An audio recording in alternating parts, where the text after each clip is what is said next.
Hello. Welcome to our channel. Before starting, leave your like and subscribe for new videos. Every word Fabio Paratici said on Pedro Porro, Doherty and Tottenham team who is a big talent. Here's every single word Tottenham's managing director of football Fabio Paratici said in a club interview about the January transfer window business. Can you give us your overall assessment of how Tottenham did in this transfer window? The January transfer window every time is not easy because, first thing, you can't choose in all the market because a lot of players are not available because they are playing, because the other club are not happy to sell the player. Sometimes you can get your targets, so we are happy that we joined our targets and we added 2 international players to our squad. I think we have to look at not the small picture about this transfer window but the big picture of our project. It's a long-term project, so when I came here 18 months ago, we used the word rebuild the squad to be competitive in the most high level in the Premier League, and we continue like this, so every transfer window, we sought to add 2 or 3 players, 2 or 3 pieces to our squad, to our plan. We want to sign just players that can add something to us, not to just sign players because we have to sign players or because we are under pressure about signing players. It's not our style, we know our plans, we know our philosophy, and we continue like this. Pedro Porro, first of all, he is an international player who in the last 2 or 3 seasons played in European competition, played national team for Spain, so he is a player that has different skills that we didn't have before. He has a lot of quality, he is explosive, so we are very, very happy and excited to sign him. We were following him even in the last summer, but we couldn't buy him, so we followed, and then were lucky that he played against us so we could see him. He played very well against us, so we continued to follow, and I'm thankful to everyone in this club that worked hard about making this signing happen. It's really, really appreciated, the effort of the club and Daniel and all the staff that worked hard to get Porro done. How important was it to get that one over the line, because it was one that went quite late in the window, so a lot of fans were constantly checking their phones for updates. How important was it that he did finally become a Spurs player? When you have a target and you believe in one player, you believe that he is the best that you can have, you have to fight until the end, and this time, we arrived to the target. Another player you've brought in, Arnold Danjuma, how important will he be for Tottenham this season, do you think? I think Danjuma will be really important, he can help us a lot. He is a player that for 2 or 3 years, in every transfer window, he was near to joining some big clubs, and even in the last summer Villarreal rejected a big offer for him, and when we got the opportunity to sign him, we took this opportunity. And of course, scoring on his debut, it's so good to see that. When a player recently signs, his moving country of course, and then scores on his debut, how much satisfaction does that give you when you see that? It's not about that because we believe in the player, we know the player, so we are happy more for him because it's a good debut and it's a good injection of confidence. I think this is the most important thing. It's a loan. Is there an option to buy at the end? What can you tell us about this specific deal? We have the option to buy, and so we will see what happens in the next 5 months.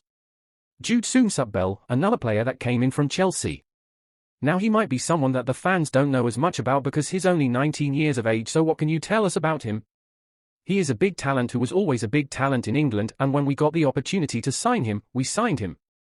We don't have to put a lot of pressure on these young players. I think the most important thing for them is to get the right time to be under pressure about delivering, but have the right time to grow up and be calm, be better and improve their skills.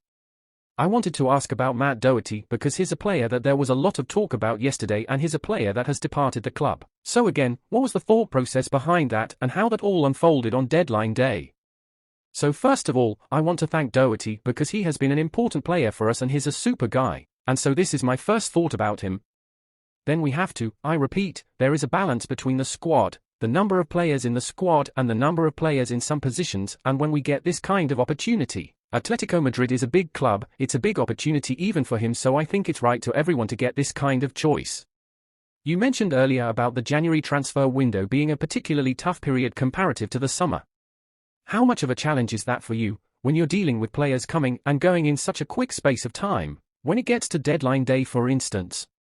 I think the most difficult thing in January is not the deadline but it's during the transfer window, because you get one thing that you don't get in the summer, you get the matches inside of the window.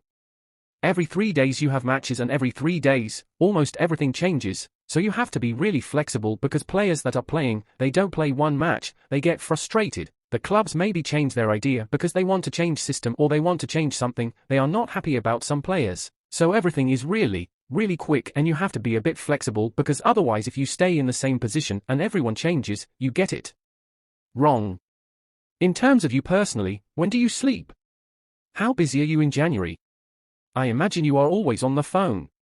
Just give us an insight into you personally in that month because it must be very busy for you. It is a busy month, but it is exciting because everything is in the short term. I think it is even more exciting for the people that have this kind of work. We are more excited to do it. There are other parts of the job that are more boring, but this part is really exciting.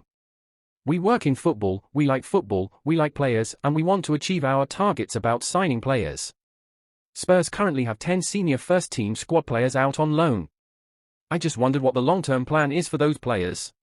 We have to divide it because we have some players, 5 or 6 players, that are more senior, are not older but senior, 24, 25, 26, and the other 5 or 6 players are really younger, so like Dane, Scarlett or Troy Parrott. I think some of them have to develop, to have minutes for their career, to grow up and to also to come back home, and the others need minutes because they have to play because we don't have space in our squad in that moment. Can I ask about Destiny Udogie? He is obviously a player that hasn't played for Tottenham yet, but again, is one that the fans are tracking a lot. Do you track his progress all the time in terms of how he's getting on? Yes, we watch every game, so scouts, they are responsible for loans, so we follow him. He is doing very well. He is playing every game, so I think this is the right way for him to improve and to be ready for next season.